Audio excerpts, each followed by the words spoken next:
ડભોઈ ખાતે શાંતિપૂર્ણ માહોલમાં મોહરમ પર્વની ઉજવણી કરવામાં આવી છે। ડભોઈ ખાતે મોહરમ નિમિત્તે મુસ્લિમ બિરાદરો દ્વારા કલાત્મક તાજિયા સાથે જુલુસ કાઢવામાં આવ્યા હતા। આશરે 1400 વર્ષ પૂર્વે કરબલાના મેદાનમાં પયગંબર સાહેબના દોહિત્ર હજરત ઇમામ હુસૈન અને તેમના 72 સાથીઓએ વહોરેલી શહાદતની યાદમાં દેશભરના મુસ્લિમ બિરાદરો દ્વારા માતમ બનાવીને મોહરમ પર્વ મનાવવામાં આવે છે। આજ રોજ ડભોઈ શહેર ખાતે શહાદતે ઇમામે હુસૈનની યાદમાં તાજિયા શરીફનું એક જુલુસ કાઢવામાં આવે છે અને તે જુલુસ શહેરના રાજમાર્ગો પર થઈને કાજીવાડા મસ્જિદ પાસે આવીને સમાપ્ત થાય છે।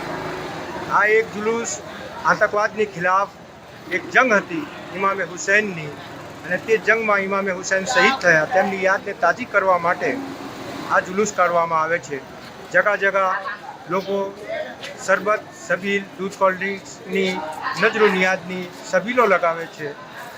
નાત જાતના ભેદભાવ વગર દરેક વ્યક્તિને આ જુલુસમાં નિયાઝ ખવડાવવામાં આવે છે અને ખાસ કરીને આજે જે જુલુસ નીકાળ્યું છે અને એ જુલુસની અંદર હિન્દુ, મુસ્લિમ, શીખ, ઈસાઈ દરેક ધર્મના લોકો સાથે સામેલ રહીને બિલકુલ શાંતિપૂર્ણ રીતે આ જુલુસ કાઢવામાં આવ્યું અને તે જુલુસની અંદર દરેક લોકોનો સાથ સહકાર અમને સારી રીતે મળે છે।